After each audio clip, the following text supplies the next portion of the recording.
지난주에 배웠던 것 잠깐 정리를 해드리겠습니다. 마라나타 정말로 세미나입니다. 개인적으로는 각 장의 주제를 정리하는 것이 필요하다 싶었습니다. 그래서 나무를 보는 것 이전에 숲을 보는 일들이 필요하다. 책을 한 권 보더라도 책 목차를 보고 책 내용에 들어갔었을 때 훨씬 책 내용 전체가 잘 이해가 되니 한번 목차를 한번 정리를 하는 작업이 필요하다라는 생각이 들었습니다. 그래서 각 계시록 1장부터 22장까지의 각 장의 주제를 정리를 이렇게 해보았습니다. 그림 하나를 그리고 이 안에 1장부터 22장까지를 집어넣는 작업들을 우리가 했었죠. 그렇죠. 이 네모 박스 안에는 왕관을 쓴 어떤 사람이 있고, 그리고 네모 박스 경계 안으로 들어오는 것이 이제 재림의 장 19장이고요. 재림 이후에 새하늘과 새 땅, 천년 왕국 이런 내용들을 이 밖으로 이렇게 표시를 해봤습니다. 번호를 달 때 여러분들 번호의 위치를 한 번만 잘 눈여겨서 마음속에 좀 기억해 주시면 좋겠습니다. 1장부터 22장까지의 번호의 위치는 이렇습니다. 1장, 2장, 3장. 지난주에 했으니까 한번 말씀해 보실래요? 1장의 주제를 뭘로 우리가 정리를 했었죠? 1장은 복 있는 자. 복 있는 자라고 계시록 1장 3절 내용이죠. 어떤 자가 복 있는 자냐면 이 예언의 말씀을 읽는 자, 듣는 자, 그 가운데 기록된 대로 지키는 자는 복이 있다. 보다 본문에 충실하게 이것을 해석하면은 그냥 읽는 자가 아니라 읽을 수 있는 자가 복이 있다는 말씀이겠죠. 그냥 듣는 자가 아니라 어디에 틀어놓고 내가 이렇게 듣고 있다고 해서 복이 있는 것이 아니라 그 예언의 말씀의 영적 혹은 역사적 의미가 무엇인지를 알고 들을 수 있는 자가 복이 있다. 그리고 그것을 읽을 수 있고 들을 수 있기에 이것을 나아가서 삶과 연결시킬 수 있는 자는 복이 있다라는 말씀으로 계시록을 시작을 합니다. 그리고 계시록 1장 9절부터 보면 예수님이 요한에게 나타나시고 다양한 모습으로 나타나시는데 이 다양한 모습이 소아시아 7교회에 부분적으로 이렇게 하나씩 표현되는 것을 볼 수가 있습니다. 그래서 1장의 주제는 복 있는 자, 그리고 주님. 하나 더 말씀드리자면 그게 뭐였을까요? 세 가지 기록. 네, 세 가지 기록. 무엇을 기록하라고 예수님께서 말씀하시냐면 네가 첫 번째는 세 가지인데 네가 본 것과 그리고 지금 있는 것과 그리고 장차 열린 이 세 가지입니다. 이게 실질적으로 이 카이라는 헬라어로 이렇게 연결이 되는데 이렇게도 해석이 가능합니다. 네가 본 것, 즉 지금 있는 일과 장차 될 일, 이것을 기록하라 라고 이 카이라는 헬라어를 이렇게 해석하면 계시록이 그 다른 본문하고 좀 더 저는 연결이 되는 것 같습니다. 여러분들 이 성경책은 가지고 있어야 되는데 1장 2절에 보면 요한은 하나님의 말씀과 예수 그리스도의 증거 곧 자기가 본 것을 다 증언하였으니라. 이 책은 요한이 본 것을 증언하였다 라고 하면서 1장 19절에는 네가 본 것과 지금 있는 일과 장차 될 일을 기록하라 라고 했으니 헬라어를 이렇게 해석하는 것도 틀리진 않은 거죠. 네가 본 것, 즉 지금 있는 일과 장차 될 일에 대해서 본 것을 기록하라 이렇게 해석해도 되고 세 가지로 해석해도 됩니다. 네가 본 것과 지금 있는 일과 장차 될 일. 그러면 네가 본 것은 몇 장이 되나요? 계시록 1장부터 22장까지 보면 네가 본 것은 계시록 1장에서 예수님을 보고 있죠.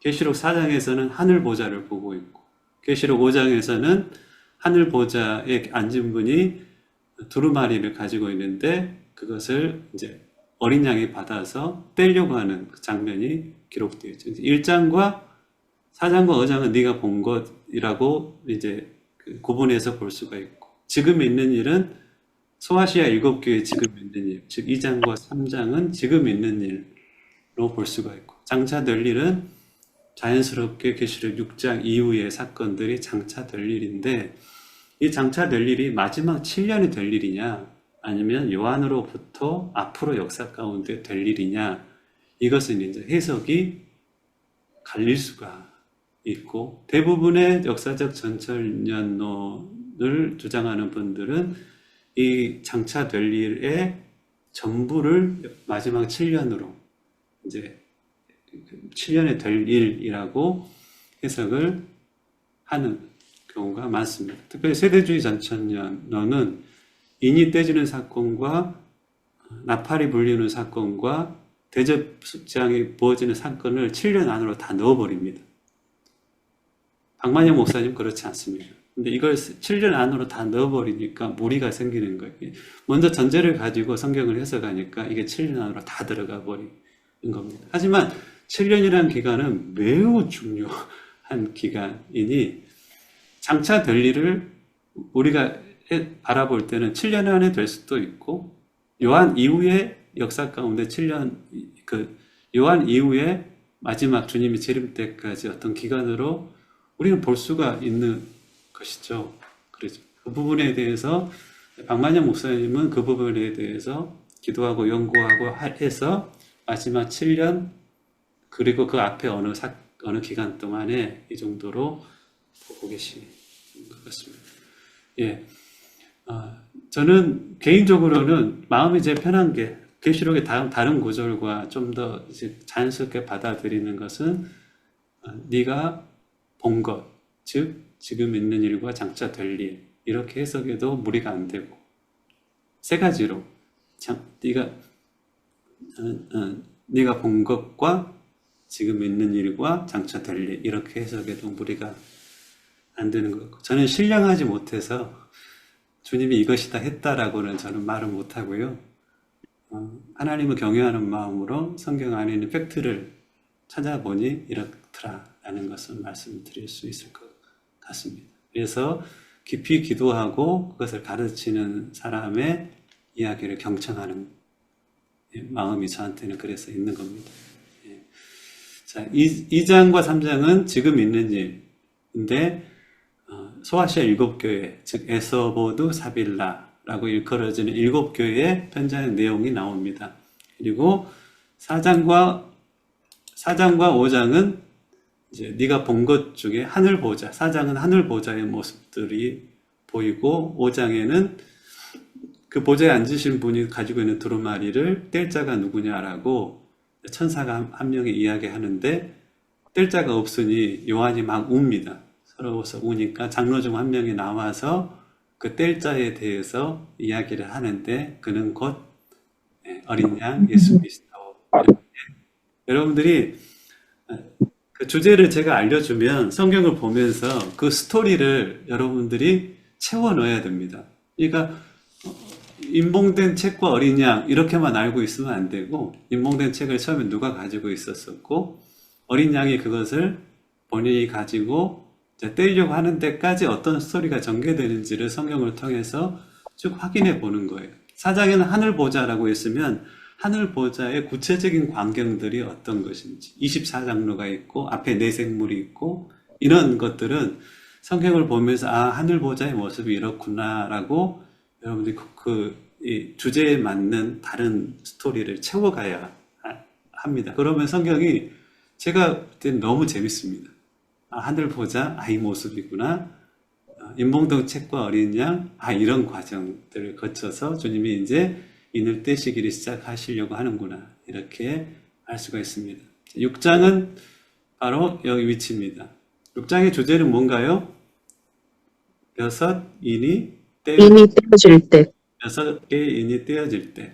6장하고 딱 연결이 되죠. 6장은 6인이 떼어질 때. 그 앞에 4인은 말이 나옵니다. 그렇죠. 이 경마장 같죠? 말이 막 달리는데 4마리 말이 달립니다. 네 마리의 말의 색깔은 어떤 색깔일까요? 한번 맞춰보시겠어요?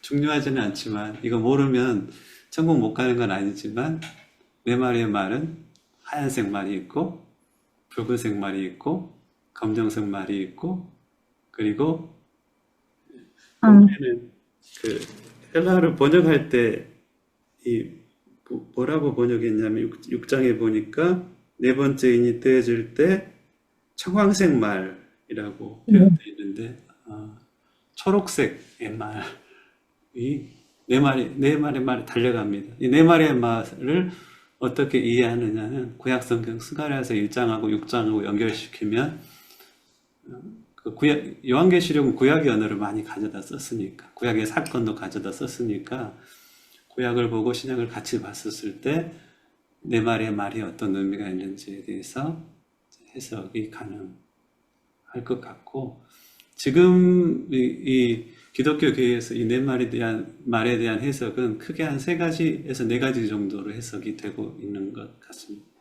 예, 그리고 일곱 번째는 바로 14만 4천이 사막사천. 맞고 그리고 또 한 부류가 있어요. 14만 4천이 일 맞는 사건과 함께 14만 4천을 통하여서 이제 이 사건에 참여하는 사람들이 있습니다. 셀 수 없는 흰옷 입은 무리 흰옷 입은 머리. 보좌 앞에서 구원하심이 보좌에 앉으신 이와 어린 양께 있도다라고 우리가 찬양하는 그 찬양을 하고 있는 것이 7장에 나와 있습니다. 그래서 7장은 14만 4천 셀 수 없는 흰옷 입은 무리들이 나와 있습니다. 7장에 14만 4천이 나와 있으면 또 몇 장에 14만 4천이 나와 있죠? 7, 2, 14. 14장. 그렇죠. 나중에 보겠습니다. 8장과 9장은 바로 코하고 입입니다. 공기를 들이마시기도 하고 내쉬기도 하는데 뇌쉬는 신체 기관은 코하고 입이죠. 공기를 내쉴 때 우리가 할 수 있는 것이 나팔을 불 수 있는 거예요. 그래서 8장과 9장은 나팔재앙에 나와 있습니다. 8장은 나팔재앙 첫 번째, 두 번째, 세 번째, 네 번째. 9장은 나팔재앙 다섯 번째, 여섯 번째, 그리고 일곱 번째 나팔재앙은 대접재앙으로 연결되니까 이쪽에 16장에 대접재앙이 쏟아집니다. 그래서 여기와 여기는 연결되는 것을 여러분들이 알 수 있어요. 6장에서는 그러니까 대접재앙, 나팔재앙 5, 6이 나옵니다. 질문할게요. 나팔재앙 5, 6, 7은 성경에 다른 말로 표현되어 있어요. 의성어라고 했죠. 뭐로다? 화화 바로다. 9장 16장에는 세 가지 화가 나오는데 첫 번째 화, 두 번째 화는 9장 그리고 16장에서는 세 번째 화로서의 대접재앙이 부어지는데 화는 의성어라고 말씀드렸습니다. 그게 전라도 말로는 어찌거나 어쨌거나. 경상도 말로는 어찌하스까이 이런 표현과 네. 정확합니다. 화로다는 의성어는 그런 절망이 담긴 의성어입니다. 그래서 첫 번째 화가 이 다섯 번째 나팔이다. 이건 그냥 우리가 그냥 쉽게 나올 수 있도록 해놔야 됩니다. 두 번째 화는 여섯 번째 나팔이고 유브라데 전쟁이다. 첫 번째 화는 다섯 번째 나팔이고 황충재앙이다. 세 번째 화는 일곱 번째 나팔로서 대접장에 쏟아 부어지는 것이다. 이렇게 이해를 하면 됩니다. 자, 10장은 오른쪽 눈인데 오른쪽 눈 뜨고 뭐 보고 있어요? 큰 천사. 작은 작은 책. 그렇죠. 큰 천사와 작은 책이 나오는데 여기에 보면 아주 중요한 메시지가 담겨져 있습니다. 10장에서 가장 중요한 메시지는 뭘까? 큰 천사가 오른손으로 하늘을 들고 이 일은 반드시 이루어질 것이라고 맹세하는 대목이 나옵니다. 그래서 구약의 모든 선지자들도 지금까지 전해진 복음이 이루어진다라고 하면서 일곱 번째 나팔이 불리워질 때 지금까지 구약 선지자들을 통하여 많은 선지자들을 통하여서 선포된 내언이 성취된 것이다라고 하나님 앞에 손을 두고 맹세하는 장면이 나옵니다. 그게 바로 일곱 번째 나팔이 불리워질 때 이 땅 가운데 일어나는 사건. 구약 성경 가운데 계속적으로 반복되게 예언되어 있는 그 사건이 드디어 일곱 번째 나팔이 불려워질 때 땅에 대접자원과 함께 쏟아지는, 그리고 그 대접자원 쏟아진 다음에 포커스는 어디에 있냐면 이 땅에 주가 다스리는, 주님이 다스리는 왕국이 이루어진다. 이 메시지를 큰 천사가 하고 있습니다. 이런 메시지가 있음에도 이 천년 왕국의 기간을 초림부터 재림까지 본다는 것이 저는 좀 무리한 해석이다라는 생각이 듭니다. 자, 이따가 한번 10장을 한번 들여다볼 수 있도록 하겠습니다. 11장은 두 사람이 누워 있습니다. 누가 있죠? 두 사람은 두 증인이 죽었다가 부활합니다. 누구하고 싸워서 혹시 죽는지 아십니까?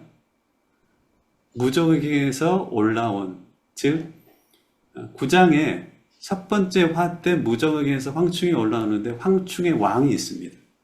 황충의 왕이 올라와서 9장 그 두 번째 화인 유브라데 전쟁과 연관된 일을 합니다. 그리고 전쟁과 연관된 일을 하면서 이 계시록 마지막 7년을 정리하면 그렇습니다. 유브라데 전쟁과 관련된 일을 하면서 결국은 적 그리스도라고 일컬어지는 사람이 죽음의 위협에 처하게 됩니다. 계시록 13장에 나와 있습니다. 죽은 위기를 이기고 살아나는 이야기가 나오죠. 그 중간에 이 7년의 중간에 이 황충의 왕과 두 증인이 싸워서 황충의 왕이 이깁니다. 누가 두 증인과 싸우지? 그게 첫째 화를 보면 알 수가 있어요. 첫째 화에 황충의 왕이 올라오고, 그게 이제 요한계시록 11장에 나와 있습니다. 7절에 보면 그들이 그 증언을 마칠 때에, 두 증인이 그 증언을 마칠 때에 무적에게로부터 올라오는 짐승이 그들과 더불어 전쟁을 일으켜 그들을 이기고 그들을 죽일 터인데, 무적에게로부터 올라온 짐승이 누구냐면은 9장에 보면 11절에 첫 황충의 재앙이 있을 때 황충들이 올라오는데 그들에게는 왕이 있으니 무적행의 사자라 하면서 무적행으로부터 올라오는 황충의 왕을 이야기를 합니다. 이렇게 정리해 놓으면 그래, 황충의 재앙과 지금 두 증인과는 관련이 있고 황충의 재앙과 이 두 번째 화인 유브라데 재앙은 관련이 있구나. 이것이 17장으로 넘어가면은 열 뿔을 가진 어떤 나라, 열 뿔을 가진 나라가 이 전쟁과 관계가 있구나. 그래서 역사 전체가 이렇게 이 전체 그림을 가지다 보면 열 뿔 나라가 3년 반 중간에 있는 유브라데 전쟁에 관여를 하는구나. 이렇게 좀 이해가 돼서 꼭 여러분들이 이 주제에 달기하고 15가지의 팩트는 꼭 정리를 해주시면 박만영 목사님의 강의가 정말로 잘 들릴 거예요. 저는 그걸 너무나 확신합니다. 네. 큰 숲을 한번 정리를 꼭 해주셨으면 좋겠어요. 11절은 두 증인이 죽었다가 살아나는 이야기입니다. 자, 12장은 박만영 삽경이라고 표현을 했죠. 12장은 뜬금없는 잠처럼 보이는데요. 12장은 용이 나오고 해 입은 여자가 나옵니다. 자, 12장 이 주변을 보면 아우라가 있죠. 해를 입었다는 것이고, 일은 해 입은 여자, 이는 꾸불꾸불한 용으로 여러분들이 표현해서 해 입은 여자와 용, 이렇게 12장의 위치와 함께 주제를 잡아놓으면 좋겠습니다. 이 해 입은 여자를 어떻게 해석하느냐에 따라서 계시록 전체 해석이 달라집니다. 박만영 목사님은 이 해 입은 여자를 종말을 지내는 참된 교회로 이렇게 해석을 해주셨습니다. 그렇게 하면 계시록이 이제 거기에 맞게 공작 해석이 되는 겁니다. 그 세대주의 전천년론에서는 이 해 입은 여자를 이스라엘로 봅니다. 그분들에게는 이스라엘이 그렇게 중요하게 여겨지고 천년왕국도 이스라엘 왕국의 회복으로 이어지는 것이 이 해 입은 여자를 어떻게 해석하느냐에 따라서 달라지기 때문에 그렇습니다. 13장은 13일의 금요일 적그리스도가 나타나고 거짓 선자가 나타나니 적그리스도와 거짓 선지자 두 짐승과 13장 16절은 666이 나오죠. 그래서 요한복음 3장 16절, 요한계시록 13장 16절 이렇게 연결해서 외우면 좋을 것 같습니다. 14장은 14만 4천이 다시 나오죠. 그리고 다른 이야기도 나옵니다. 이따 언급하겠습니다. 자, 박스로 넘어갑니다. 15장은 어떤 무리들이 천국 보좌 앞에 가는데 불이 보이는 유리바다가 보이고, 유리바다에 불이 보인다는 건 뭔가요?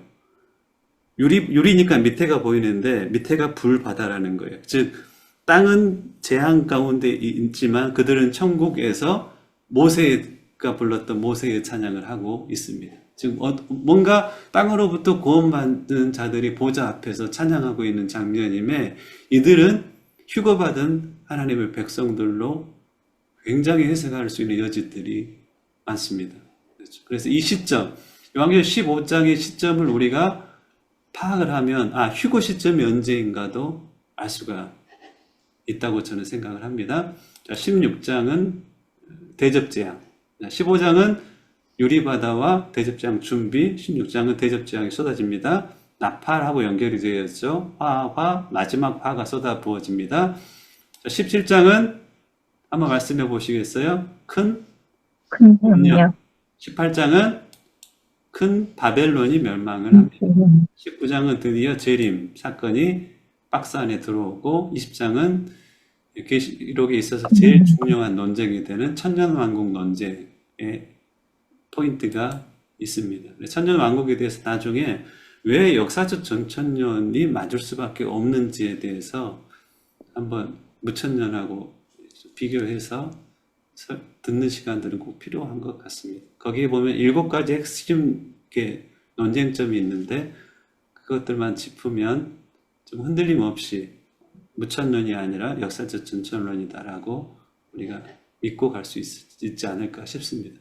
전천론이 맞아라고 우기는 게 아니라 성경을 이리 보고 저리 봐도 전천론이 맞아 라고 이야기를 해야지 무천론자들을 우리가 설득을 시킬 수가 있는데 나 맞는데 너 틀려 라는 전제를 가지고 나가면 괜히 싸움만 나고 상처만 나는 것 같습니다. 자, 21장은 새하늘과 새 땅이 임하고 22장은 천국 생활에 대해서 이야기를 하고 있습니다. 자, 이거에 대해서 이제 여러분들 가지고 있는 거 정리 한번 해보겠습니다. 1장은 복 있는 자 주님 세 가지 기록, 세 가지가 기록이 되어 있어요. 두 가지라고도 해석의 여지는 가능합니다. 즉 네가 본 것, 즉 지금 있는 일과 장차 될 일, 이렇게 약간 유연성을 가지고 보는 게, 박만영 목사님도 책에 보면 해석 부분에 있어서 나만 맞다라고 고집하지 말라라고 누누이 말씀하고 계시더라고요. 그래서 우리는 알아가는 과정 가운데 있으니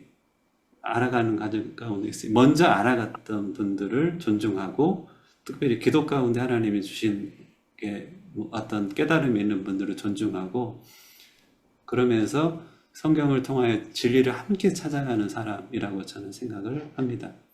자, 2장은 에서보드, 3장은 사벨,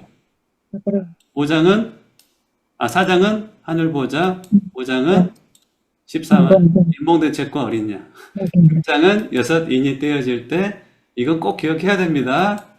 이 주제 파악을 해야 됩니다. 7장은 14만 사천과 셀 수 없는 흰옷 입은 무리들, 셀 수 없는 흰옷 입은 무리들이 보좌 가운데서 찬양하고 있으며 이것을 휴거받은 백성들로 해석할 수가 있습니다. 그렇죠. 이 시점을 우리가 요한계시록 전체를 해석할 때 이 셀 수 없는 무리들이 찬양하는 시점을 파악하면 휴거의 시점도 파악할 수가 있다고 생각합니다. 자, 8장은 나팔재앙 1, 2, 3, 4, 9장은 나팔재앙 5, 6, 황천재앙, 유브라데 전쟁, 그리고 7번째는 16장과 연결됩니다. 자, 10장은 뭐가 있죠? 큰 천사, 작은 재. 11장은 두 사람이 누워 있어요. 두 증인. 두 증인. 12장은 위에 있죠. 여기가 헷갈립니다. 해입은 여자와 용. 해입은 여자와 영. 13장은 적그리스도가 나옵니다. 거짓 선지자와 두 짐승과 666. 14장은 14만 4천이 나올 뿐 아니라 세 천사가 하늘을 날면서 뭐라 합니다. 첫 번째 천사는 뭐라고 하는지, 두 번째 천사는 뭘 이야기하는지, 세 번째 천사는 뭘 이야기하는지, 이것은 누가 해야 될 일이에요? 여러분 성경을 보면서 해야 되는데, 첫 번째 천사는 영원한 복음이 무엇인지를 가르쳐 주니까 궁금해요, 안 궁금해요? 엄청 궁금하잖아. 이때 당시에 선포되는 가장 중요한 복음의 내용이 뭔지 첫 번째 천사가 이야기하는 거예요. 두 번째 천사는 무너졌다 하면서 큰 바벨론의 물머짐을 선포하죠.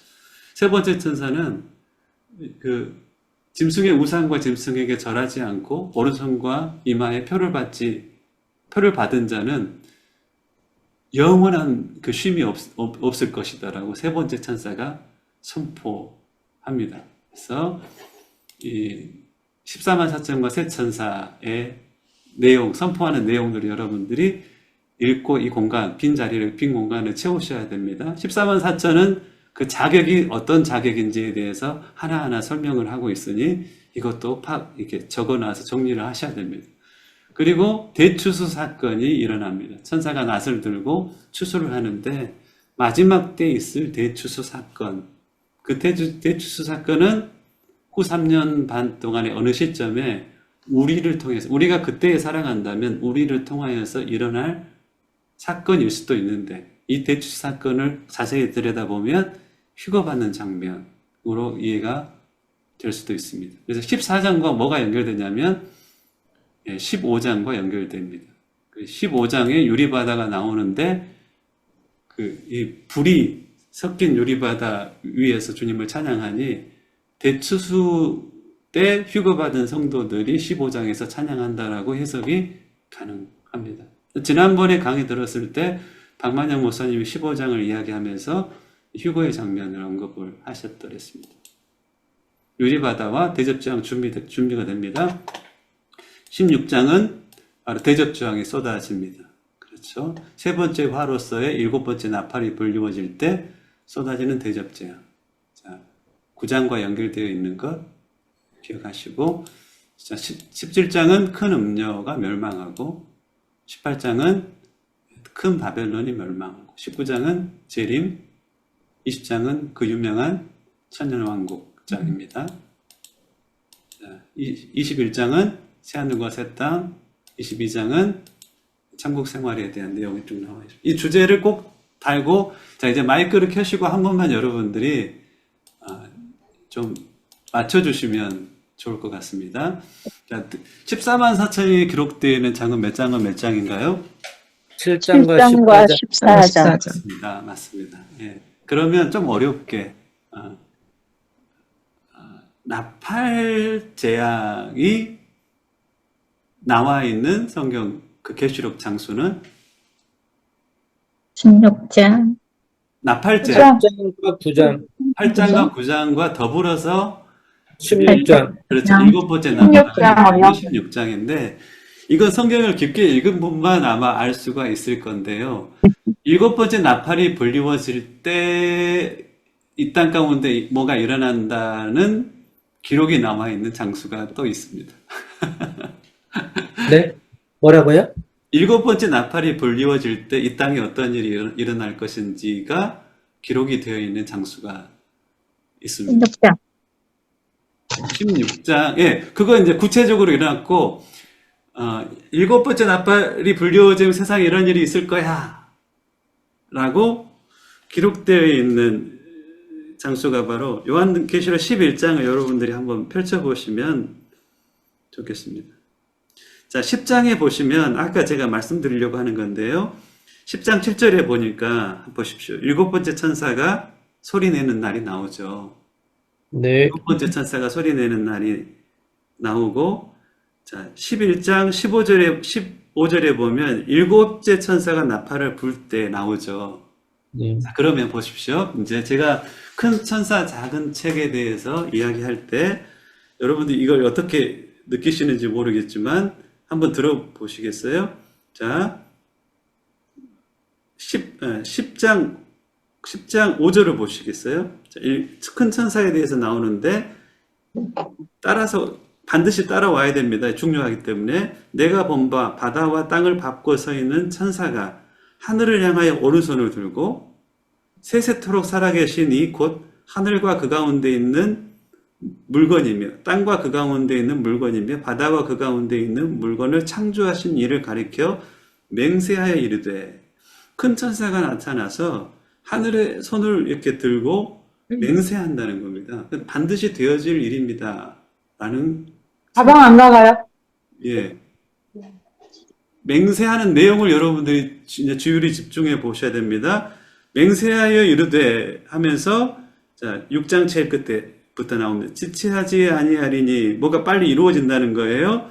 일곱째 천사가 소리내는 날 그의 나팔을 불려고 할 때에 하나님이 그 종 선지자들에게 전하신 복음과 같이 하나님의 그 비밀이 이루어지리라 하더라.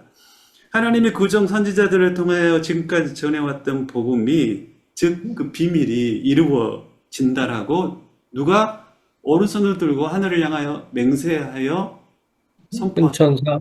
그죠? 지체하지 않을 거야. 이 일은 반드시 일어날 거야. 무슨 일? 일곱 번째 천사가 나팔을 불 때 하나님의 종들 선지자들이 지금까지 예언해 왔던 그 복음 하면서 하나님의 비밀이 이 땅에 이루어질 것이다 라고 이야기를 하고 있어요. 큰 천사가 너무나 중요한 말을 하는데 그러면 일곱 번째 천사가 천사가 나팔을 불 때 이 땅에 이루어지는 그 하나님의 비밀이 뭘까요? 이 땅에 성취되는 지금까지 그의 종 선지자들로부터 전해졌던 복음은 뭘까요? 그 복음의 내용이 바로 11장 15절에 보면 이렇게 나와 있어요. 일곱째 천사가 나팔을 불매 하늘에 큰 음성이 나서 이르되 자, 이런 일이 이루어진다는 거예요. 세상 나라가 우리 주와 그의 그리스도의 나라가 되어 그가 세세토록 왕노릇 하시리로다. 일곱 번째 천사가 나팔이 불려지면 세상 나라가 우리 주와 그의 그리스도의 나라가 되어 그가 세속토록 왕노릇 하리로다.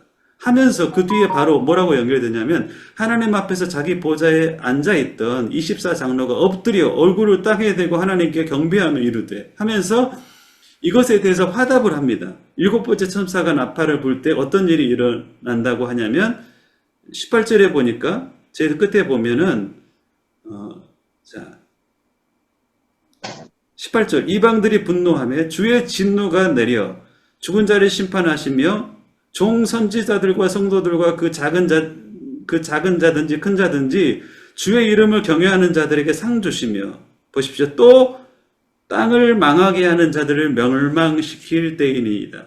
달리 말하면 주님의 일곱 번째 천사가 나팔을 불 때 땅에는 주님의 징계가 있고 즉 진노가 있고 진노 이후에 그 땅의 나라가 하나님의 나라로 변화되는 사건 이것이 여러분 구약 성경을 보십시오. 구약의 메시아에 대한 예언들은 신약의 이 십자가에 죽는 어린 양으로서의 예수님의 모습이 잘 이사야 53장 외에는 잘 보이지 않고 대부분은 있잖아요. 주의 재림의 사건에 대한 이야기를 하고 있는데 재림의 사건은 뭐냐면 이 땅에 하나님께서 이 땅을 심판하시고 주의 나라를 이룬다는 메시지를 구약이 계속 하고 있어요. 그 구약에 예언되어 있는 그 예언이 성취되는 때가 바로 이때고 그 예언은 땅의 진노, 즉 일곱 번째 나팔로 인하여 땅에 뭐가 임하냐면 대접 재앙이 임하고 대접 재앙은 땅을 그렇게 딱 쓸어버리는 재앙입니다. 그리고 이 땅에 하나님의 나라가 임하는 일들이 있을 것이다라고 굉장히 10장과 11장에는 강조를 하고 있습니다. 그래서 여러분들이 큰 천사하면 하늘에 향하여 오른손을 들고 맹세하며 지금까지 선지자들이 예언해왔던 그 복음, 즉 하나님의 비밀이 이 땅 가운데 이루어질 것이라고 선포하는 그 천사의 모습을 생각을 꼭 하시고 이 땅에 주의 나라가 이루어지는구나 이런 믿음을 우리가 가지면 좋을 것 같습니다. 자, 예, 잘 맞춰주셔서 감사합니다. 자, 다른 건 이해하실 거예요. 혹시나 여러분들 공부하면서 휴거의 장면이다라고 해석될 수 있는 사람들이 있는 곳을 혹시 찾아보셨나요? 휴거의 장면이라고 해석될 수 있는 7장에 셀 수 없는 흰옷 입은 무리. 그렇죠.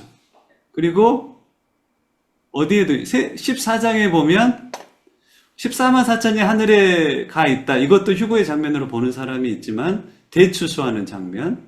15장에 불이 섞인 유리바다에서 모세의 찬양을 하고 있는 장면. 그렇죠. 12장에 어린아이가 하늘로 올라간 장면도 휴거의 장면으로 본 사람도 있고, 하물며 4장에 큰 나팔 소리 같은 음성에 따라서 요한이 하늘로 올라가는데, 요한의 영이 하늘로 올라가는데, 이걸 휴거의 장면이라고 해석하는 환란전 휴거를 주장하는 분들도 계십니다. 환란전 휴거를 주장하려면 계시록을 공부하면 이 시점 밖에는 계시록에 나와 있는 휴거의 장면을 찾을 수가 없어요. 그래서 저는 왜 나팔 소리도 아니고 나팔 소리와 같은 소리에 따라서 요한의 영이 하늘로 올라가는데 이걸 휴거의 장면으로 해석할 수 있는지에 대해서 저는 굉장히 처음에 의아해했는데요. 계시록 9제 전체를 보면 계시록 안에 휴거의 장면을 찾아야 되는데 환란전 휴거예요. 그러면 이것밖에는 그 증거를 찾아갈 수가 없어요. 그래서 이건 좀 지나친 해석이다. 환란전 휴거는 좀 자의적인 해석이다라고 저는 이해할 수밖에는 없었습니다. 제가 좀 이해가 부족하면 저를 좀 여러분들이 설명을 해주시면 제가 해보겠습니다. 자, 이제 오늘은 시간 되는 데까지만 계시록 팩트를 한번 찾아가 볼 수 있도록 하겠습니다. 이 15가지 팩트를 찾아가는데요. 제가 카톡에 여러분 올려드렸으니까 이걸 카톡을 여기 보시고 제가 이제 그림과 함께 설명을 해드리겠습니다. 오늘은 짧게 쭉 나갈 거예요. 짧게 쭉 바쁘게 나갈 테니까 나중에 동영상으로 여러분들이 복습을 하실 때 다음 주부터 이것이 왜 이런지에 대해서 앞뒤 좌우 이 말씀 저 말씀을 가지고 함께 설명을 해갈 때는 고개가 좀 더 끄덕여지지 않을까라는 생각을 가져봅니다. 자, 계시록 팩트입니다. 첫 번째, 부인할 수 없는 팩트는 뭐냐면 바로 재림 전, 주의 재림 전의 땅에는 7년이라는 기간이 있다. 이것은 그 다니엘서 9장의 27절에 보면 적그리스도와의 언약을 맺는 7년이라는 기간이 있다는 겁니다. 주의 재림 전 7년이라는 적그리스도와의 언약 기간이 있다. 그리고 이 언약 기간은 두 부류로 나누어진다. 즉, 전 3년 반, 후 3년 반으로 나누어진다. 너무 쉬운 팩트죠. 그렇죠. 근데 7년이라는 기간이 주의 재림 전에 있고 이 7년이라는 기간은 반반으로 나누어진다. 이걸 3년 반이라고도 하고 1260일이라고도 하고 또 뭘로 표현하나요? 한때, 두때, 반때라는 단어로 표현합니다. 첫 번째 팩트, 주의 재림 전 7년의 적그리스도와의 언약 기간이 있고 이 기간은 두 기간으로 전반부와 후반부로 나누어진다. 이게 첫 번째 팩트입니다. 자, 두 번째 팩트입니다. 두 번째 팩트는 2번입니다. 2를 생각하시고 이 7년 안에는 두 번의 전쟁이 있다.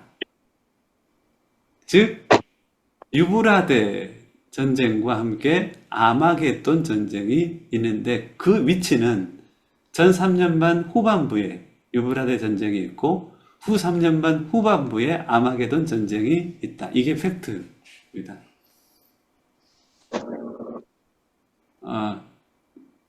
이 유브라데 전쟁은 몇 번째 화인지 혹시나 확인해 봅니다. 유브라데 전쟁은 두 번째 화고 6번째 나팔이라고 이제 복잡하죠. 근데 한번 물어봤습니다. 두 번의 전쟁이 있는데 나중에 이게 이제 왜 이 위치인지는 그냥 알게 될 겁니다. 자, 전 3년 반 후반부에 유브라데 전쟁이 있고 후 3년 반 후반부에 아마겟돈, 즉 끝에 부분에 아마겟돈 전쟁이 있다라고 이해합니다. 자, 세 번째는 3으로 시작합니다. 세 번째는 3입니다. 이게 뭐처럼 보이나요? 성전이 보이는데 7년 안에는 세 번째 성전이 있어요. 이 3자 보입니까? 이렇게. 3자. 예, 그게, 위쪽에는 지성소고 밑에는 성소라고 생각하시고, 아, 여기 3이 보이네. 하면서 세 번째 성전이 그 7년 안에는 있다. 이게 팩트입니다. 왜 7년 안에 성전이 있다라고 우리가 알 수가 있죠? 요한계시록 11장에 보면은, 요한계시록 11장이 7년 안에 있는 사건이 아니라고 믿으면 하는 수 없지만, 요한계시록 11장에 보면은, 이 큰 천사가 전체적으로 10장, 11장에 보면 세 마디를 하는데, 마지막 말입니다. 내가 지팡이 같은 갈대를, 또 내게 지팡이 같은 갈대를 주며 말하기를, 일어나서 하나님의 성전과 제단과 그 안에서 경배하는 자들을 측량하라. 즉, 그 안에는 뭐가 있냐면 7년 안에는 성전이 존재합니다. 무엇보다도 부인할 수 없는 것은 데살로니가 후서 2장인데요. 죄송합니다. 여러분, 데살로니가 후서를 한번 봐보시면 좋을 것 같습니다. 이게 빼박 증거라서 그렇습니다. 데살로니가 후서 한 번만 펼쳐보시겠습니다. 이때 당시 바울이 2차 전도 여행 때 데살로니가를 들렸죠. 데살로니가를 들려서 복음을 전하는데 이 사람들에게 재림신앙이 들어간 거예요. 바울이 데살로니가 교회를 떠난 다음에도 이분들 안에 주님이 언제 재림하시냐에 대한 논쟁이 일어납니다. 편지가 이제 바울에게 이것에 관한 편지가 이렇게 서식이 전해졌고, 바울은 편지로 이에 대해서 답을 줍니다. 3층까지 다녀왔던, 그래서 하나님 앞에 신령한 메시지를 받았던 바울은 이들에게 너희들이 두려워하거나 마음이 흔들리지 말라. 2장 하반절입니다. 영어로, 2장 2절. 영어로나 말로나 우리에게 받았다는 편지로나 주의 날에 이르렀다고 해서 쉽게 마음이 흔들리거나 두려워하거나 하지 말라. 누가 꿈꿨다고 주의 재림 곧 하신다 하면 그거 마음 흔들리지 마. 1992년 주의 재림 해도 마음이 흔들리지 마. 이 일이 있지 않고는 주님이 오시지 않아 하면서 두 가지의 증거, 주님의 재림의 징조를 이야기를 합니다. 3절 보십시오. 누가 어떻게 하여도 너희가 미혹되지 말라. 먼저는 첫 번째 증거입니다. 배교하는 일이 있고, 두 번째 증거는 뭐예요? 불법의 사람, 곧 멸망의 아들이 나타나기 전에는 그날이 이르지 아니하리니 그는 대적하는 자라 신이라고 불리는 모든 것과 숭배함을 받는 것에 대항하여 그 위에 자기를 높이고, 자, 퀘스천입니다. 하나님의 성전에 앉아 자기를 하나님이라고 내세우리라. 주의 재림의 분명한 증거, 바울이 두 가지 징조를 이야기하는데, 배교와 함께 적그리스도가 성전에 앉아서 숭배받는 모든 자들 위해 자기를 높여 자기를 하나님이라고 말하고 있어요. 즉, 성전이 있다는 거예요, 없다는 거예요. 성전은 마지막 때에는 있습니다. 그래서 지금 제3성전을 유대인들이 막 지으려고 하는 것은 우리가 충분하게 이해될 수 있고, 첫 번째 제가 팩트로서 주의 재림 전에 7년이라는 적그리스도의 언약 기간이 있다라고 했잖아요. 그 언약 기간 안에 뭐가 있냐면 그 앞에 무슨 사건이 있겠죠. 적그리스도가 이렇게 분명하게 드러나고 이스라엘과 함께 언약을 맺을 때 아마 성전에 관한 뭐 내용도 나눌 것입니다. 그래서 지금은 성전을 세울 수 없죠. 왜냐하면 그 가운데 그 위치에 황금도 사원이 있으니까 거기 지을 수는 없는데 이 언약을 통하여 성전이 지어질 것입니다. 그래서 이스라엘에 지금 일어나는 많은 사건들도 우리가 예언의 성취되는 부분들은 어떤 부분인가에 대해서 자세히 살펴봐야 될 필요가 있다고 생각합니다. 7년 안에 성전이 있다. 이것은 굉장히 중요합니다. 정리하면 되겠습니다. 자, 4번도 굉장히 중요한데요. 4번은 바로 세 번째 성전이 있고 세 번의 화가 있다. 이 세 번의 화는 너무 그냥 쉬운 거니까 마지막 때 세 번의 화가 있는데 첫째 화, 둘째 화, 셋째 화가 있다. 첫째 화는 황충재앙, 둘째 화는 유브라데 전쟁, 세 번째 화는 바로 대적재앙이 있죠. 그런데 이 둘째 화와 세 번째 화 사이에는 간격이 있어요. 이게 참 중요합니다. 두 번째 화가 터지고 세 번째 화가 바로 터지는 게 아니라 두 번째 화가 터지고 그 전쟁을 통하여서 적그리스도가 죽은 자 가운데 죽은 했지만 살아나서 이 땅의 권세를 그 42달 다스릴 권세를 얻고 이 땅에 평화를 가져오는 듯한 경제적, 정치적, 종교적 통합을 이루어내는 과정이 있습니다. 그것을 성경이 뭐라고 이야기하냐면 여러분 한 번만 한 절이니까 한번 같이 봤으면 좋겠어요. 11장 14절 보시겠습니까? 요한계시록 11장 14절.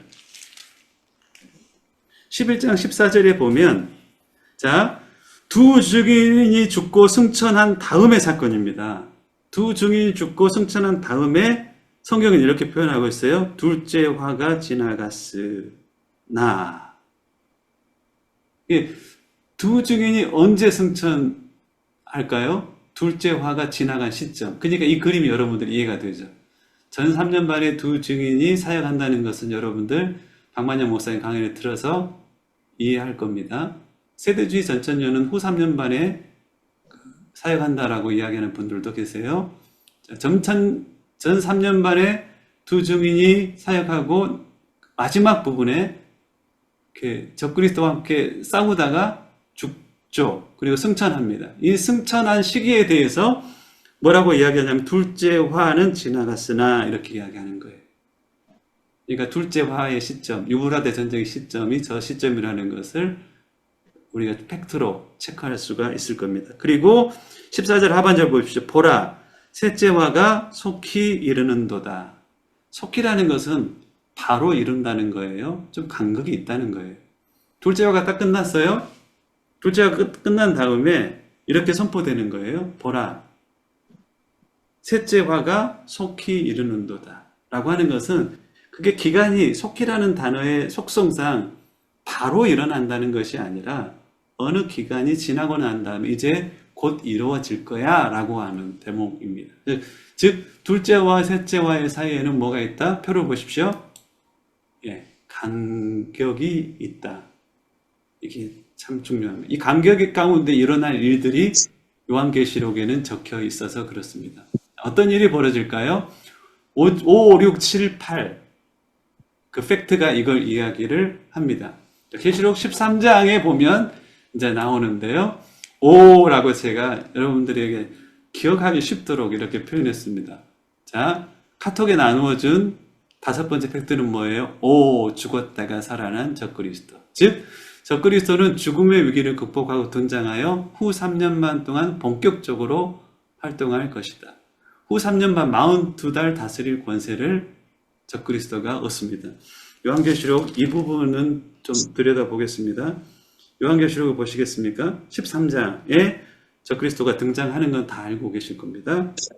13장 3절 보십시오. 자, 7머리가 있는데 머리 하나가 상하여 죽게 된 것 같으니 그 죽게 되었던 상처가 나음에 온 땅이 놀랍게 여겨 짐승을 따르고 뭐라고요? 죽게 되었던 상처가 나았다는 겁니다. 자, 13장 12절에 보십시오. 두 번째 짐승이 나와서 하는 일입니다. 그가 먼저 나온 짐승의 모든 권세를 그 앞에 행하고 땅과 땅에 사는 자들을 처음 짐승에게 경배하게 하니 이는 곧 죽게 되었던 상처가 나은 자니라. 하면서 14절 보십시오. 짐승 앞에서 받은 바 이적을 행함으로 땅에 거하는 자들을 미혹하여 땅에 거하는 자들에게 이르되 칼에 상하였다가 살아난 짐승을 위하여 우상을 만들라. 이 적그리스도가 무슨 일이 있었다는 거예요? 죽었다가 살아나니 모든 사람들이 그에게 집중하는 거예요. 그래서 죽었다가 살아난 적그리스도. 그게 5번째 팩트입니다. 적그리스도는 그렇게 본격적으로 등장할 겁니다. 자, 6은 바로 666 사건입니다. 이것은 적그리스도가 세계를 통치하고 통제하는 수단으로 쓰여질 겁니다. 13장 16절 이하를 보면 666의 3가지 특징이 있습니다. 이거 한번 보시겠습니까? 13장 16절 모든 자들이 받죠. 처음에 모든 자, 곧 작은 자나 큰 자나 부한 자나 가난한 자나 자유인이나 종들이, 즉 뭐 이게 구분 없이 모든 사람들이 받는다는 겁니다. 두 번째는요, 그 오른손이나 이마에 받는다는 겁니다. 오른손은 헬라어로 잘 쓰는 손을 의미합니다. 잘 쓰는 손과 이마에 그것을 받는다는 겁니다. 세 번째 특징은 뭐예요? 17절 누구든지 이 표를 가진 자 외에는 매매를 못하게 하니 이것은 경제적 활동을 통제하는 수단입니다. 지금 생각하면 이것은 모든 사람들이 이 표를 받는데 경제적 통제를 받는다. 이것은 과학적인 시스템인 것을 우리는 그냥 알 수가 있습니다. 베리칩이 666인지 저는 잘 모르겠습니다. 하지만 모든 자들은 받아라. 그리고 그것이 오른손이나 잘 쓰는 손이나 이마에 받아라. 이것을 받지 않으면 너희들이 경제 활동을 할 수 없다. 라고 한다면 그것은 뭐가 되는 거예요? 666표가 되는 겁니다. 근데 이것이 갑자기 일어날까요? 아니면 이 시스템을 만들 수 있는 과학적인 발전은 이전부터 될까요? 이전부터 되는 것이 너무나 당연합니다. 한국이 올해 9월부터인가 12DC 시범 운영을 시작했습니다. CBDC라는 것이 센트럴 뱅크 디지털 커런시라고 해가지고 국가에서 이제는 종이나 아니면 동전으로 찍어냈다면 화폐 자체를 국가에서 쓰는 화폐 자체를 디지털로 이렇게 만들어내는 겁니다. 디지털 화폐가 이제는 중국에는 베이징 올림픽을 시작으로 해서 그게 이제 본격적으로 시작이 됐습니다. 많은 나라들은 시도하고 있고 결국은 여러분들 뭐 비트코인이라든가 이런 코인들 들어보셨을 거예요. 이런 코인들에 대항하기 위해서라도 정부는 반드시 CBDC 정책을 취할 수밖에 없습니다. 안 그러면 비트코인 뭐 이런 암호화폐에 밀려날 기존의 화폐는 밀려날 가능성이 아주 많습니다. 미국 같은 데는 돈을 그냥 찍어내니까요. 이러면 이 달러에 신뢰를 줄 수가 없죠. 달러보다 신뢰성 있는 화폐를 샀는데 국가에서 통제가 불가능한 화폐로서의 그 암호화폐에 대한 필요성들을 사람들은 많이 이야기하고 있죠. 근데 이걸 그대로 두면 안 되니 정부가 대안으로 내세운 것이 중국 정부는 암호화폐가 안 된다 하면서 CBDC를 발간했고 그러면 만약에 우리에게 기본소득이 주어진다라고 하면 어떻게 주어질지는 뻔합니다. 기본소득이 주어지면 CBDC로 주어질 거예요. CBDC 그 기간을 정부에서 1년으로 설정해 놓으면 그 화폐는 1년 안에 써야 되는 화폐가 되는 겁니다. 안 받으면 어떻게 될까요? 그러면 그 경제적인 그 유익을 못 누리는 것이 되죠. 처음에는 3년 반 전까지는 마땅히 그것이 뭐 세금도 깎아준다 혹은 뭐 기본소득으로 준다 이렇게 제한이 될 거예요. 너무 당연하지 않겠습니까? 근데 이때부터는 달라요. 그전에는 유혹했다면 이때부터는 분명한 핍박이 가해지는 것을 요한계시록 13장에는 이야기를 하고 있습니다. 자, 7번째 팩트입니다. 7번째 팩트는 럭키한 행적입니다. 이 적그리스도는요, 세계의 정치와 경제와 종교를 통합시키고 평화를 이루려 할 것이며 이 짐승은 다니엘서 7장의 네 짐승의 모양을 가지고 있다. 네 짐승은 어떤 짐승인지 아시겠죠? 예, 뭐 곰도 나오고 사자도 나오고 표범도 나오고 다니엘서 7장의 그 모양 자체가 고스란히 이 안에 들어가 있는데 다니엘서 7장을 나중에 같이 나눌 기회가 있으면 너무 좋겠다 싶습니다. 다니엘서 7장은 사자 그리고 곰, 표범 이것을 대부분은 어떻게 해석해요? 사자는 바벨론으로 해석을 하고 뭐 곰은 메데바사로 해석하고 그리고 표범은 헬라어로 해석합니다. 근데 본문 자체가 다니엘 7장을 보면 본문 자체가 그렇게 이야기를 하지 않아요. 이게 이 말이 무슨 말인지 모르겠어요. 다니엘 7장을 국어를 아는 입장에서 쭉 읽어보면 이것은 마지막 때 있을 나라들을 의미를 합니다. 내가 박만영 목사님의 강의를 듣기로 결정할 이유가 여기에 있어요. 아, 저분의 강의는 내가 신뢰하고 들어야 되겠다라고 결정한 이유가 뭐냐면 이 부분을 바벨론, 메데바사, 헬라로 안 보는 거예요. 내가 성경을 봤었을 때 이건 마지막 때 있을 나라들에 대한 예언이 너무나 분명해. 왜 그런지 제가 설명을 나중에 할 거예요. 그런데 박만영 목사님은 그렇게 보시더라고요. 지난번 강의에서도 얼핏 지나가면서 언급을 하셔서 그래 참 믿을만하다, 신뢰가 간다 이런 생각들을 많이 하게 되었습니다. 자, 일곱 번째 팩트가 이것이고요. 럭키한 행적을 이룹니다. 요한계시록 13장에 보면 정치, 경제, 종교적으로 통합이 이루어지는 내용이 나옵니다. 왜 정치, 경제, 종교적 통합을 이루려고 하는지도 나중에 한번 설명을 드리겠습니다.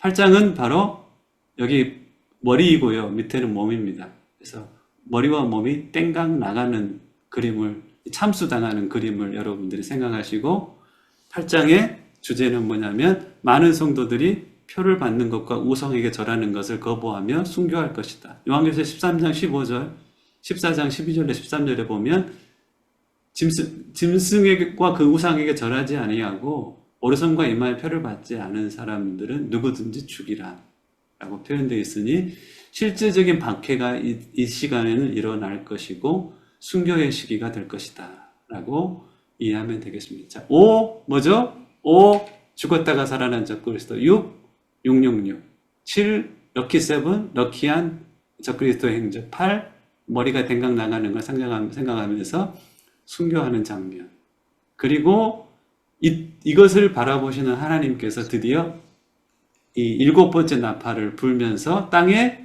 뭐가 임하냐면, 나팔 보이나요? 일곱 번째 나팔이 여러분들 아홉 번째 팩토로 이렇게 보이시나요? 구자가 보이나요? 제가 계속 우기고 있습니다. 이거 나팔은 구자로 보라라고 계속 우기고 있으니까. 자, 두 번째와 세 번째에 뭐가 있다? 화 사이에는 간극이 있습니다. 간극에는 5, 6, 7, 8의 팩트, 사건이 벌어지고 드디어 하나님이 이 땅을 신원하는, 원수를 갚는 사건이 벌어지는데 바로 나팔과 함께 이 땅에 재앙이 임하고, 자, 계시록 11장에 제가 말씀드렸죠. 하나님의 비밀이 이 땅 가운데 이루어지는데 재앙과 함께 뭐가 이루어진다고요? 이 땅 가운데 주님이 다스리는 나라가 임한다. 이게 바로 아홉 번째 팩트입니다. 마지막 나팔이 불리워지면 하나님의 비밀이 성취되는데 이 땅에는 하나님의 진노가 임하고 그 후에는 재림과 함께 이 땅의 주의 다스리는 나라가 임한다. 그 다스림의 나라에 참여하는 두 종류의 그 성도의 부류가 있다는 거 여러분들 방환영 목사님이 제일 강조하는 겁니다. 그 두 부류는 뭐라고요? 순교하자. 순교자. 이 기간에 살아가는 사람들이 누리는 가장 큰 축복입니다. 그것은 바로 왕국에서의 주와 함께 제사장으로서의 왕 같은 제사장으로서 다스리는 그 특권이 주어진다는 것. 그러니까 순교에 대해서 사모할 마음을 불러일으켜 주는 겁니다. 자, 아홉 번째 팩트는 그겁니다. 자, 열 번째 팩트입니다. 여러분들 이 부분에 대해서는 반론도 가능할 겁니다. 자, 질문을 던지겠습니다. 대접지향은 몇 장에 나오나요? 대접지향은 계시록 9장이 어디로 연결돼요? 16장으로 넘겨지죠. 그래서 제가 계속 그 주제는 이렇게 파악이 되고 팩트 체크로 넘어가야 한다고 했던 이유가 여기에 있습니다. 이거 팩트를 찾아보려면 성경을 넘겨야 될 거 아니에요. 저거 찾으려면 어디를 가야지? 대접장 16장 이렇게 그냥 이해할 수 있기 때문에 그렇습니다. 16장 이하를 가보면은 성경을 보는데 15장까지는 여러분들 성도들이 있어요. 근데 16장에 가잖아요. 대접장이 쏟아질 때는 16장에 한번 봐보실래요, 여러분들? 16장에 보면 사람들이 하는 일이 뭐냐면 9절에 가보면 사람들이 크게 태움을 받는다. 재앙들을 행하는 권세를 가지신 하나님의 이름을 비방하며 또 회개하지 아니하고 주께 영광을 돌리지 아니한다.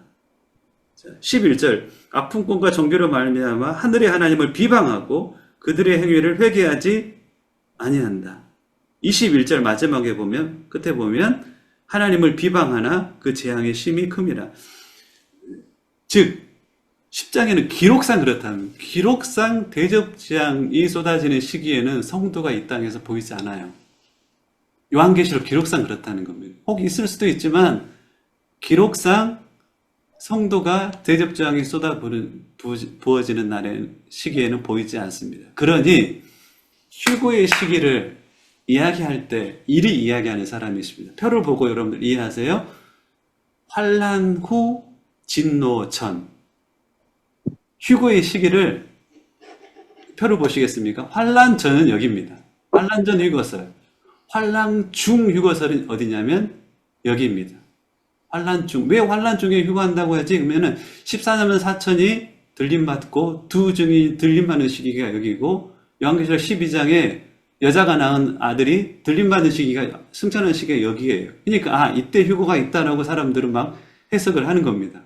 그리고 역사적 전철론의 대부분의 그 휴거 시점은 바로 7년 후 휴거설입니다. 근데 어떤 사람은 이 대접지향 때 사람들이 안 보이고 유리바다에서 사람들이 찬양하는 장면을 구조적으로 한번 꼭 딱 맞춰보니까 시기가 어디가 되냐면 환난 후 진노 전이라고 이 휴거의 시점을 파악하는 사람도 있다는 겁니다. 왜 그 사람들이 그런 이야기를 하는지 여러분들이 꼭 이해하시라고 표현하는 겁니다. 자, 10번 팩트는 뭐냐면 기록상 보면 대접장 시기에는 땅의 성도들이 안 보인다. 이게 이제 10번째 팩트입니다. 제가 찾아본. 근데 그 앞에 15장까지는 성도들이 보입니다.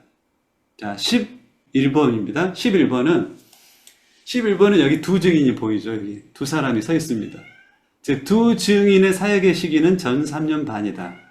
이거 여러분 그냥 동의할 텐데, 이거 이렇게 말하지 않은 사람도 많이 있습니다. 그래서 팩트로 이걸 정리해 놓고 왜 전 3년 반이라고 이야기하는지는 나중에 한번 정리하겠습니다. 11은 두 증인, 11장도 두 증인에 대한 이야기고, 팩트체크 11번도 두 증인은 전 3년 반 동안에 사역한다. 이게 팩트입니다. 자, 12번은 바로 여기입니다.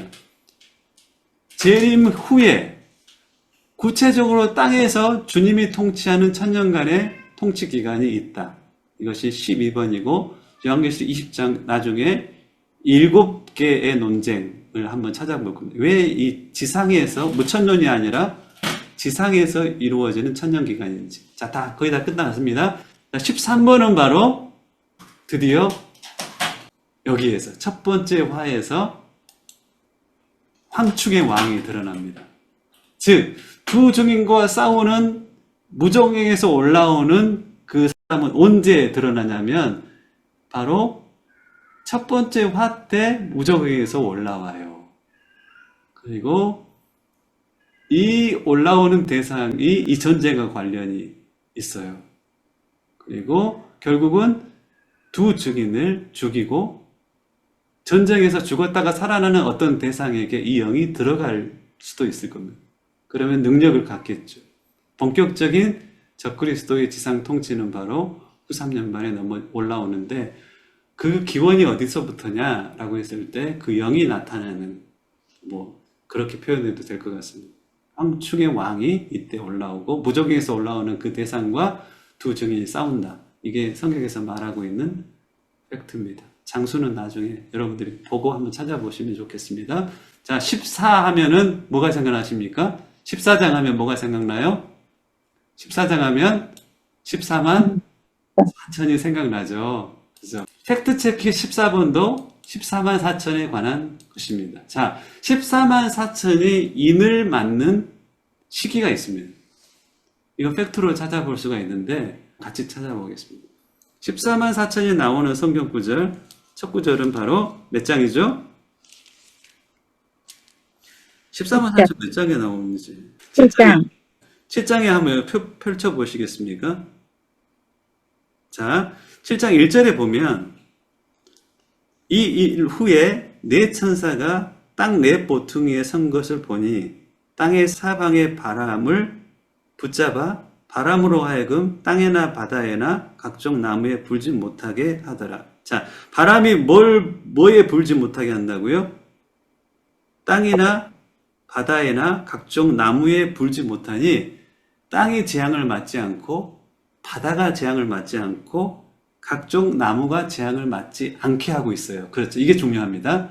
땅, 바다, 각종 나무는 재앙이 아직 임하지 않을 때 2절 또 봄에 다른 천사가 살아계신 하나님의 인을 가지고 해 돋는 데로부터 올라와서 땅과 바다를 해롭게 할 권세를 받은 네 천사를 향하여 소리를 외쳐 이르되 우리가 우리 하나님의 종들의 이마에 인치기까지 땅이나 바다나 나무를 해하지 말라. 자, 그러면 국어를 알면 인치기 전까지 땅, 바다, 나무 해하지 말라 했어요. 그러면 땅, 바다, 나무 해한 다음에 인친다는 거예요? 땅, 바다, 나무 해하기 전에 인친다는 거예요? 땅, 바다, 나무를 해하지 말라. 인치기 전에는 땅, 바다, 나무 해하기 전에 인친다는 거예요? 땅, 바다, 나무 해한 후에 인친다는 거예요? 전에. 해하기? 전에. 그렇죠. 전에. 여러분들 국어 잘 하시잖아요. 이게 땅, 바다, 나무 해하기 전에 그 인철하라고 하니 그 전에는 뭐가 있어요? 그러니까 앞 순위상 인치고 난 다음에 땅, 바다, 나무 해야 하는 순서잖아요. 그러면 땅, 바다, 나무는 언제 해야 하나요? 이걸 찾아보면 인치는 시점이 나오는 거예요. 땅, 바다, 나무는 언제 해야 하냐면 바로 첫 번째 나팔과 두 번째 나팔이 불려오는 시점을 여러분 보세요. 계시록 8장 7절 보십시오. 7절 첫째 천사가 나팔을 보니 피 섞인 우박과 불이 나와서 자 땅에 쏟아지매 땅의 3분의 1이 다 타버리고 수목의 3분의 1도 다 타버리고 땅과 수목이 언제 재앙을 맞아요? 첫 번째 나팔. 자, 두 번째 천사가 나팔을 보니 불 붙는 큰 산과 같은 것이 바다에 던져지매 바다의 3분의 1이 피가 되고 즉 땅과 바다와 수목은 몇 번째 나팔 재앙 때 재앙을 만나요? 첫 번째 나팔과 두 번째 나팔. 그러면 첫 번째 나팔과 두 번째 나팔이 불리오기 전에 뭐가 있다는 겁니까? 14만 인치. 4천의 인치. 그러면 14만 4천을 박만영 목사님은 두 증인과 연결시켰어요. 그죠? 그러면 14만 4천은 어느 기간에 사역을 해요? 전 3년 동안에 사역을 하죠. 전 3년 반 동안에 사역을 하니 사역 전에 인쳤을까요? 사역 중에 인쳤을까요? 사역 후에 인쳤을까요? 사역 전에 인을 쳤겠죠. 네. 그죠? 사역 전에 인을 쳤으니 그리고 인쳐진 이후에 두 증인으로서의 사역을 했으니 첫 번째 나팔의 시점이 어디가 되는 거예요? 인을 치고 첫 번째 나팔이 불리웠으니 첫 번째 나팔의 시점은 7년의 초기가 되는 거예요. 왜 사람들은 그냥 인 나팔 대접재앙을 이무대로 막 7년 안에 나는 넣어버리는지 모르겠어요. 나팔재앙이 어디서부터 시작하는지에 대해서도 이무적으로 막 그 집어넣는 분들도 계세요. 그런데 성경 안에 팩트로 우리가 발견할 수가 있어요. 나팔재앙은 바로 첫 번째 나팔이 불리오기 전에 하나님의 종들에게 인치는 사건이 있어요. 인치는 사건이 7년 전, 즉 7년이 시작하기 전에 인치고 바로 두 증인으로서 사용하기 때문에 첫 번째 나팔은 여기 1번 빨간색으로 제가 적은 이유가 있어요. 1번 11에서 1은 빨간색으로 적었죠. 이게 바로 첫 번째 나팔의 시점이다 라고 해서 빨간색으로 적은 거예요. 자, 이제 여러분들은 첫 번째 나팔 언제 불리워져요? 라고 하면 고민할 필요가 없어요. 7년 시작할 때 첫 번째 나팔 불리워진다. 그렇지 않은 것들은 여러분들이 이제 걸러낼 수가 있는 거예요. 언제 대접장이 불리워지나요? 라고 했을 때 대접장이 7년 어느 근방에 있어요. 적어도 두 번째 화와 세 번째 화의 간극을 이야기하고 세 번째 화를 7년의 하반부에 넣으면 그것은 팩트, 바른 가르침이 되는 거예요. 팩트를 정리하면 그런 유익이 있어요. 자, 그러면 마지막 이겁니다. 마지막 15번 계시록에는 휴거 사건으로 해석할 수 있는 5개의 시점이 있어요. 5개의 시점. 계시록을 자세히 들여다보면 이거 휴거네, 이거 휴거네, 이거 휴거일 거야, 이거 휴거일 거야 라고 해석할 수 있는 5개의 시점이 있고 이것을 지지해주는 7개의 본문이 있어요. 제가 7개의 본문을 여러분의 카톡에 적어놨습니다. 나중에 설명할 것이지만 5개의 시점만 이야기하고 박만영 목사님의 시점을 여러분들에게 이야기하면 오늘 그걸로서 강의가 마쳐질 것 같습니다. 5개의 시점, 첫 번째는 뭐냐면 환난 전 휴거입니다. 환난 전 휴거를 주장하는 사람들의 이유를 알죠. 평안하다, 안전하다 할 때에 주님이 도적같이 오신다. 평안하다, 안전하다 할 때는 언제일까? 적어도 나팔 재앙이라든가 어떤 재앙이 쏟아지기 전에 재림할 것이다라고 해석할 수가 있죠. 평안하다, 안전하다 할 때니까. 그렇죠. 그러니까 우리가 평안하다, 안전하다라고 인식될 때는 재앙이 쏟아부어지기 전일 거야. 도적같이 온다고 했으니까 이것은 분명히 재앙 전일 거야 하면서 이때 시점으로 잡는 겁니다. 이점으로 시점을 잡아야 되니 계시록 전체상 7년이 시작되는 시점이 언제일까? 나팔이라는 단어는 없나? 라고 하니 4장 1절에 큰 나팔소리와 같은 음성에 요한이 하늘로 승천한 그 대목을 성도들의 휴거라고 주장을 하기 시작합니다. 근데 그럼 7년 안에 평안하다 안전하다 할 시점이 없을까요? 적그리스도가 세상을 정치, 경제, 종교적으로 통합시킬 이때는 불신자들이 보기에는 가장 평안할 때예요.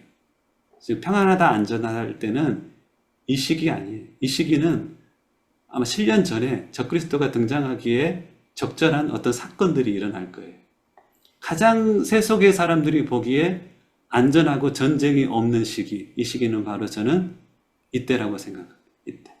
두 번째 화 끝나고 세 번째 화 전에 적그리스도가 세상의 정치 권력 혹은 경제 권력까지 가지고 종교까지 통합하려고 해서 예수님을 믿는 기독교인들만이 고립되는, 박해받는 이 시기, 가장 평안하고 안전하다 할 때라고 우리는 해석할 수 있습니다. 그래서 저는 환난 전 휴거설은 혹시나 그분들의 주장도 일어날 수 있지만 성경적인 근거는 부족하다라고 저는 생각합니다. 두 번째는 바로 환난 중 휴거설입니다. 여기를 의미하죠. 자, 성경에 보면 환난 중간에 누가 올라가요. 두 증인이 여러분들 1300만 끝나고 승천하죠. 14만 4천이라는 분들이 앞에서 인을 맞고 난 다음에 계시록 14장에 보니까 하늘에서 찬양하고 있죠. 그렇죠. 그리고 요한계시록 12장에 보면은 여자에게서 태어난 그 남자아이가 승천하죠. 자꾸만 승천하는 부분이 중간에 보이는 거야. 1260일 이후에 보이는 거예요. 그래서 이것이 휴거 시점이다라고 주장하기 때문에 환난 중간 휴거설이 나오는 겁니다. 여러분, 그건 이해를 좀 여러분들이 하셨으면 좋겠고요.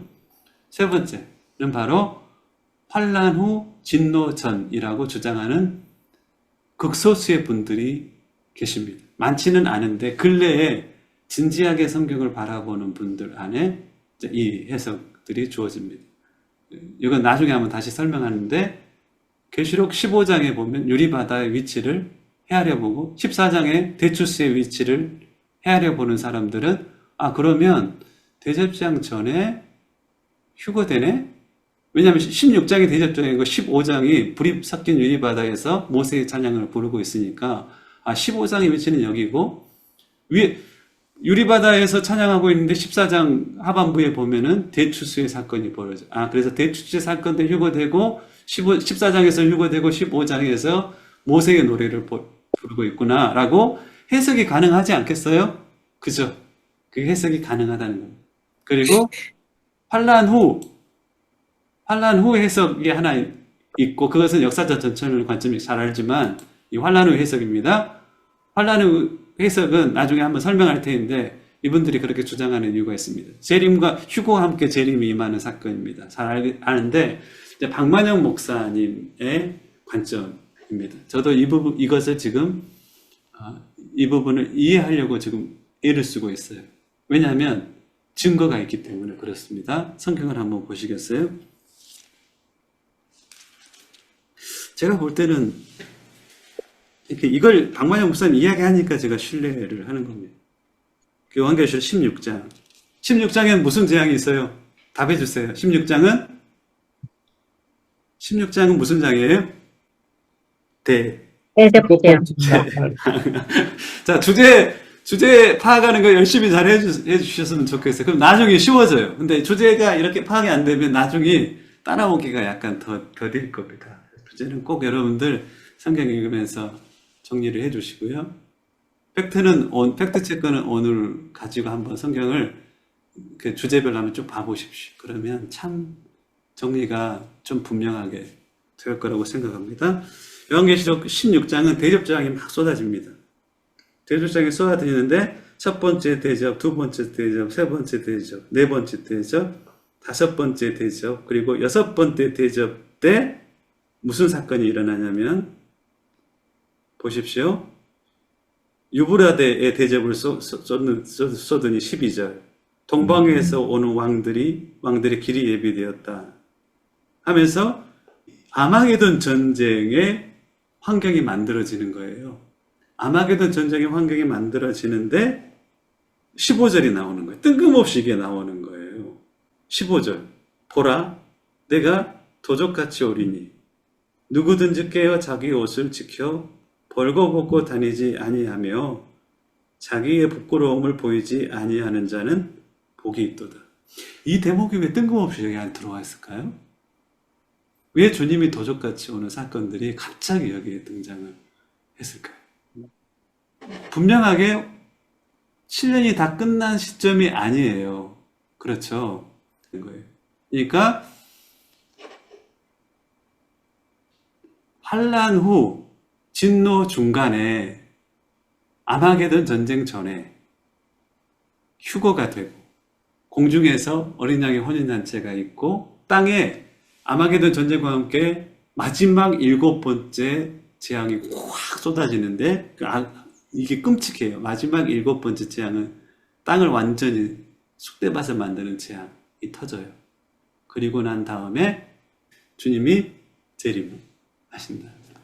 그래서 이 시점 여러분들이 하나, 둘, 셋, 넷, 5개의 시점 중에 이 네 번째 시점을 이야기하고 계시다는 것을 왜 그 이야기를 하시는지 여러분들이 이해하고 성경이 정말 그러한가라는 그 겸손한 태도로 성경을 바라보는 우리들은 이렇게 이해해 가는 것이 맞다고 생각합니다. 저는 무천년을 가지고 있는 분들이 종말론적 삶을 살고 있는 분들을 제가 알아요. 그래서 결국은 이 목표는 저는 종말론적 삶을 살게 하는 데 있고 성경을 바르게 해석하는 데 있다라고 저는 생각을 합니다. 그래서 정리하자면 계시록의 15가지 팩트, 여기 말고 더 있거든요. 더 있지만 적어도 이 팩트 안에 다른 팩트들을 점점 여러분들이 성경을 보면서 쌓아가고 그것을 저한테 좀 우리가 서로 공유할 수 있으면 좋겠어요. 목사님 이건 이런데 이것도 성경에서 팩트로 말하고 있는 것 같아요. 그러면 점점점 우리의 종말의 시기를 이해하는데 점점 풍성해질 거라고 생각합니다. 마지막 왜 주님께서 데살로니가 전서 5장을 이야기했는지 이제는 우리는 좀 이해할 수 있을 것 같습니다. 마지막이니까 한 번만 여러분들 찾아보시면 좋겠습니다. 데살로니가 전서 5장을 보면 이게 헬라어로 제가 이렇게 헬라어를 국어로 번역할 때 저는 좀 이렇게 좀 표현이 되면 훨씬 더 알아먹기가 편했을 텐데 하는 대목인데요. 5장 1절부터 보면 형제들아 때와 시기에 관하여서는 너희에게 쓸 것이 없음은 저는 바로 이렇게 가야 된다고 생각합니다. 너희 자신이 자세히 알기 때문이다. 2절 하반절로 넘어갑니다. 때와 시기에 대해서는 너희가 더 이상 쓸 것이 없는 것은 너희가 그것에 관해서 자세히 알기 때문이다. 왜냐하면 구약의 계시, 예언과 신약의 예언, 그리고 그것이 역사 가운데 어떻게 성취되어 왔고 또 어떻게 성취될 것인지에 대해서 대충이나마 우리가 알기 때문에 너희들이 때와 시기에 관해서는 더 이상 쓸 것이 없음은 너희가 자세히 알기 때문이다. 자세히 안다는 건 뭐예요? 자세히 안다는 것은 그것을 설명할 수 있다는 것이고 누군가 질문했을 때 편안한 마음으로 대답할 수 있다는 것이 자세히 안다는 표현입니다.